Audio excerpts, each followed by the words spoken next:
mungkin sudah mengganggu aktivitas Bapak.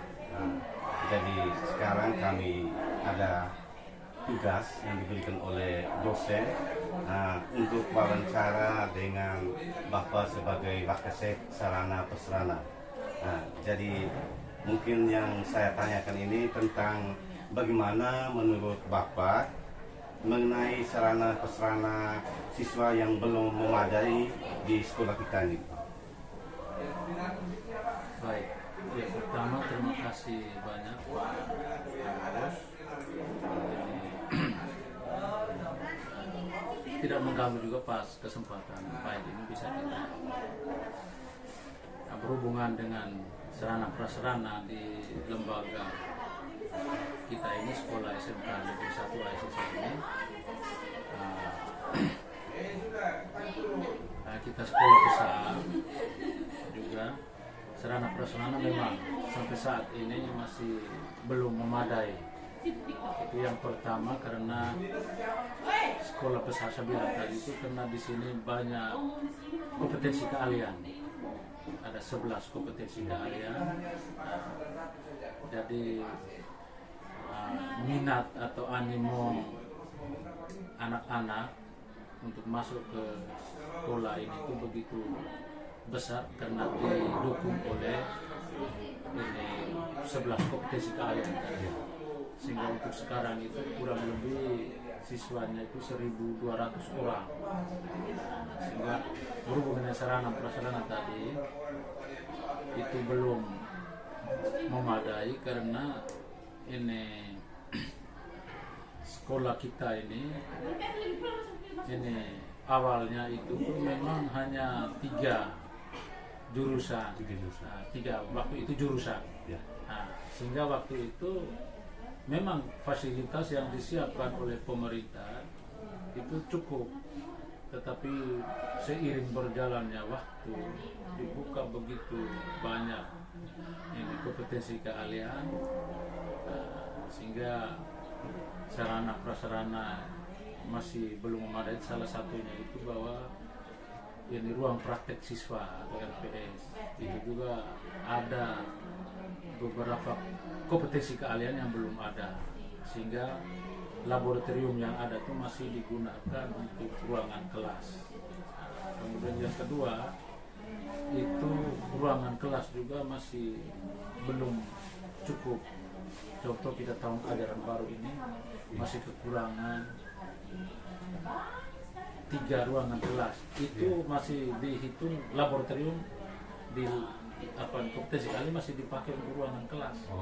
Nah, tetapi kalau kita laboratorium itu dipakai untuk tempat praktek siswa, berarti masih banyak ruangan kelas. Karena sekarang ini kita hitung semuanya itu 43 rombel. 43 rombel ruangan belajar. Sehingga kita untuk antisipasi itu mungkin nanti kita sudah pernah buat proposal juga, tapi hanya masih belum terjawab karena kita tidak tahu,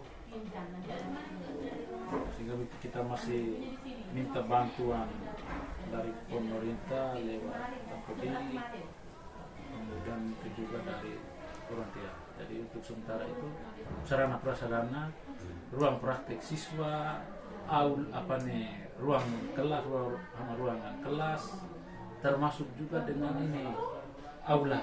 Nah, aula juga belum ada. Siswa 1.000 lebih, tetapi sudah 20 tahun sekolah berdiri ini aula juga belum ada. Berarti Bapak, nanti solusi yang Bapak ambil untuk memenuhi kebutuhan siswa dalam hal ini ruang kelas. Nah, jadi untuk sementara menggunakan ruangan laboratorium untuk digunakan ruang kelas. Kemudian dengan asrama yang sudah digunakan untuk dijadikan untuk ruangan kelas ya. Jadi itu solusinya Pak Ambros, Pak Guru, bahwa kita masih menggunakan lab-lab laboratorium. Seharusnya itu digunakan untuk praktek, tetapi kita masih gunakan untuk ruangan kelas. karena masih terbatas kita punya ruangan kelas.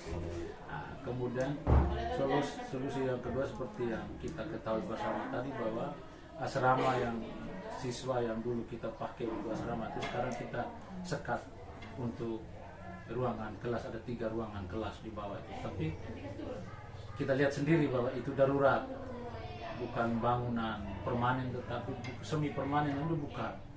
Itu darurat saja, kita antisipasi di tahun ajaran baru ini. Mudah-mudahan yang kita pernah usul ke Dapodik, kemudian ke pihak lain, lalu nanti kita coba buat proposal untuk minta bantuan ke orang tua, kemudian ke pihak lain, mudah-mudahan bisa terjawab semua. Itu saja mungkin. Masih ada Mungkin yang kedua ini, bagaimana mungkin tingkat perhatian orang tua siswa terhadap sekolah ini mungkin? Ya.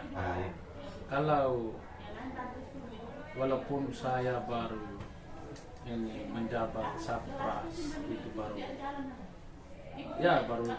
tahun ini ya kepala sekolah ini, pergantian kepala sekolah, tetapi kita jadi guru di sekolah ini sudah lama.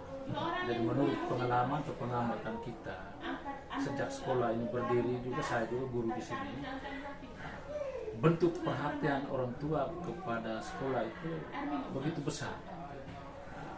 Contoh di awal tahun sekolah ini berdiri, orang tua mendukung sampai bangun asrama walaupun semi permanen. Kemudian yang kedua, bahwa biaya operasional sekolah mungkin yang walaupun sekarang sudah ada dana BOS, tetapi mungkin ada kegiatan-kegiatan yang tidak masuk di dalam dana bantuan BOS dari pemerintah, belum terakomodir, orang tua bisa membantu untuk mengakomodir. Mungkin itu saja. Iya, mungkin itu saja. Jadi terima kasih banyak Bapak atas kesempatan yang sudah meluangkan waktu bersama saya untuk memberikan informasi tentang sarana-prasarana yang ada di sekolah ini. Terima kasih Bapak. Terima kasih. Selamat.